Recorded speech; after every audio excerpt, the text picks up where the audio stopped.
तुष्टिकरण वो करते हैं, परिवारवाद जातिवाद तुष्टिकरण की वो कांग्रेस वाले करते हैं और करते आए हैं। मुलायम सिंह यादव करते हैं, लालू प्रसाद यादव जी तुष्टिकरण करते हैं, परिवारवाद करते हैं, जातिवाद करते हैं। वो जो राम भक्तों पर गोली चलवाने का किसका कौन काम किया था यहाँ उत्तर प्रदेश में? मुलायम सिंह यादव जी राम भक्तों पर, कार सेवकों पर गोली चलवा दिए थे, मार करके उसको सरजू नदी में फेंकवा दिए थे।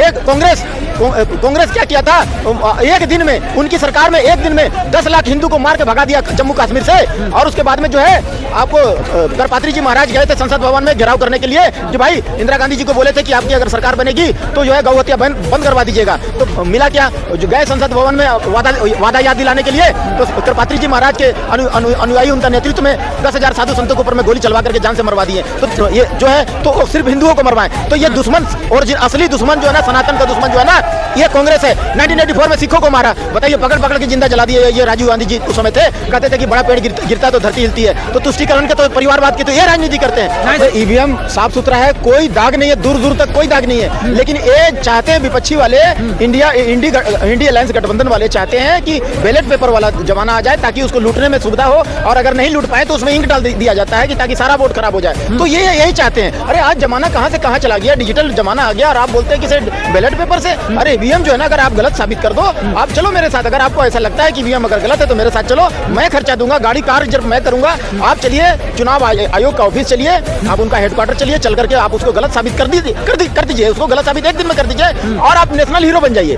और ऊपर से मैं आपको इनाम दूंगा, अलग से आपको जो आप इनाम मांगिएगा वो इनाम दूंगा। आप बोलिएगा तो हम आपको अपने तरफ से जो है ना 1001 रुपया का इनाम दूंगा और आप मेरे साथ चलिए और नेशनल हीरो बन जाइए। जंतर मंतर पर लगातार ईवीएम को लेकर प्रोटेस्ट चल रहा है, कई हफ्तों से प्रोटेस्ट चल रहा है कि ईवीएम बैन करो। जहां पर जिस देश ने बनाया, जहां पहले वोटिंग हो चुकी है, कई देशों में ईवीएम बैन है, लेकिन भारत में क्यों नहीं बैन हो रहा? देखिए, भारत में बैन क्यों होगा भाई? आज डिजिटल जमाना भाई, आज चांद पर जा रहा है वैज्ञानिक, सूरज पर जा रहा है, कहां से कहां पहुंच गया। 24 लाख एटीएम काउंटर बंद होने वाला है। आने वाला समय में भारत सरकार का जो है ना कैश लेन देन का बिल्कुल इरादा नहीं है। वो चाहते हैं कि डिजिटल हो, हर चीज डिजिटल हो, देश हमारा जो है आत्मनिर्भर हो।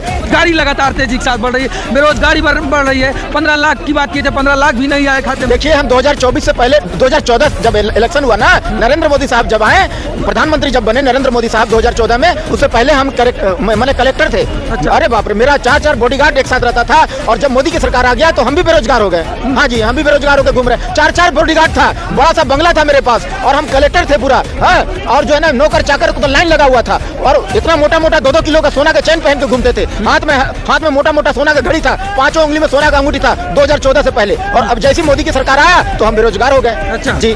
नहीं तो मोदी जी तो ईडी और सीबीआई पर भी तो छापा पड़वाते हैं। ये भी तो विपक्ष लगातार आरोप लगा रहा है कि ईडी सीबीआई जब चुनाव आता है तब छोड़ देते हैं। भाई आपके पास आया क्या ईडी और सीबीआई? सबके पास समझ जा रहा है। नहीं, बीजेपी वाले नेताओं आपके पास आया क्या? बीजेपी नेता किसी के पास नहीं जाता है, केवल विपक्षी नेताओं को आता है। केजरीवाल खुद ही कह रहे हैं कि 3 बार बीजेपी को हरा दिए हैं, इसीलिए हमारे पीछे ED CBI. Bharatiya Janata party का जो पहले ही बोल दिया गया मैनिफेस्टो में कि भाई देखो, कोई भी जो है ना सिस्टम से काम करना। नरेंद्र मोदी साहब जो हमारा वजीर आजम है, हमारा भारतीय प्रधानमंत्री है भारत देश का, नरेंद्र मोदी साहब बोल दिया ना खाएंगे ना खाने देंगे। और ये जो चोरी करके रखे हो अपना पॉकेट में ना, कागज से टुकड़ा से ज्यादा उसको मत समझ लेना। इधर सीबीआई है और इधर ईडी है। अरे चोरी करके जाओगे कहाँ?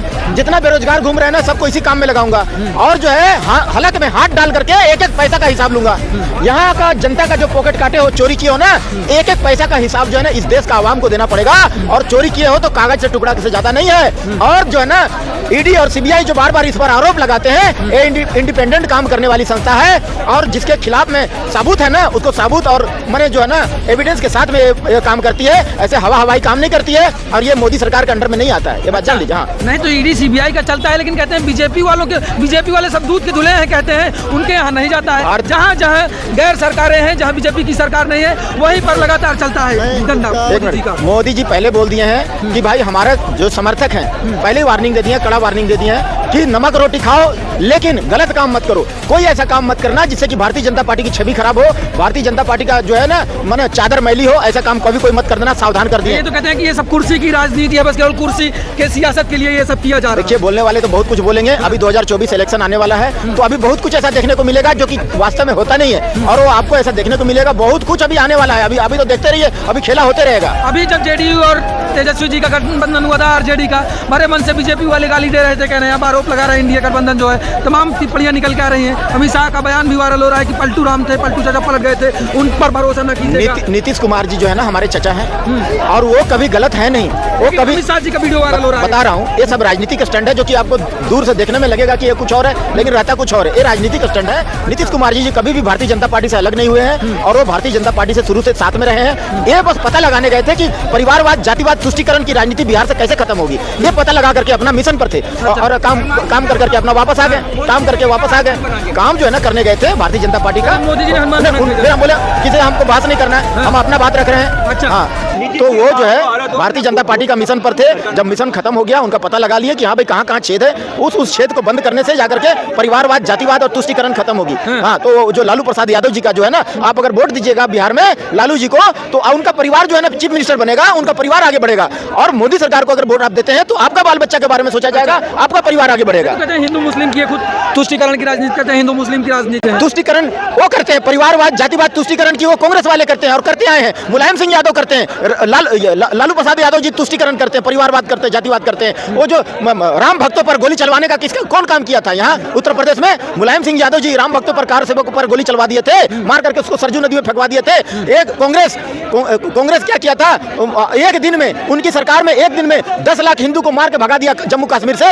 और उसके बाद में जो है आपको करपात्री जी महाराज गए थे संसद भवन में घेराव करने के लिए कि भाई इंदिरा गांधी जी को बोले थे कि आपकी अगर सरकार बनेगी तो जो है गौ हत्या बंद करवा दीजिएगा। तो मिला क्या, जो गए संसद भवन में वादा याद दिलाने के लिए, तो करपात्री जी महाराज के अनुयायी उनका नेतृत्व में 10,000 साधु संतों के ऊपर में गोली चलवा करके जान से मरवा दिए। तो ये जो है तो सिर्फ हिंदुओं को मरवाएं। तो ये दुश्मन और असली दुश्मन जो है ना, सनातन का दुश्मन जो है ना, ये कांग्रेस है। 1984 में सिखों को मारा, बताइए, पकड़ के जिंदा जला दिए। ये राजीव गांधी जी उस समय थे, कहते थे कि बड़ा पेड़ गिरता तो धरती हिलती है। तो तुष्टीकरण के, तो परिवारवाद की तो ये राजनीति करते हैं। मनमोहन सिंह जी इतने सीधे साधे हैं, उनको रिमोट कंट्रोल की तरह यूज किया। शर्म आनी चाहिए इन कांग्रेसियों को। उनके पीछे मनमोहन सिंह को आगे कर करके, सीधे साधे मने बंदे को आगे कर करके, और उनके पीछे घोटाला पर घोटाला किया। उनको शर्म आनी चाहिए। आज जो है ना, देखिए आपके पास में अगर आएगा ना देशवासियों कांग्रेस, तो जरूर पूछिएगा उससे कि 25 वकील की फौज क्यों खड़ा किया श्री राम प्रभु का मंदिर का अगेंस्ट में, और श्री राम प्रभु को काल्पनिक क्यों बताया, राम सेतु को काल्पनिक क्यों बताया। अगर लालू प्रसाद यादव जी ना,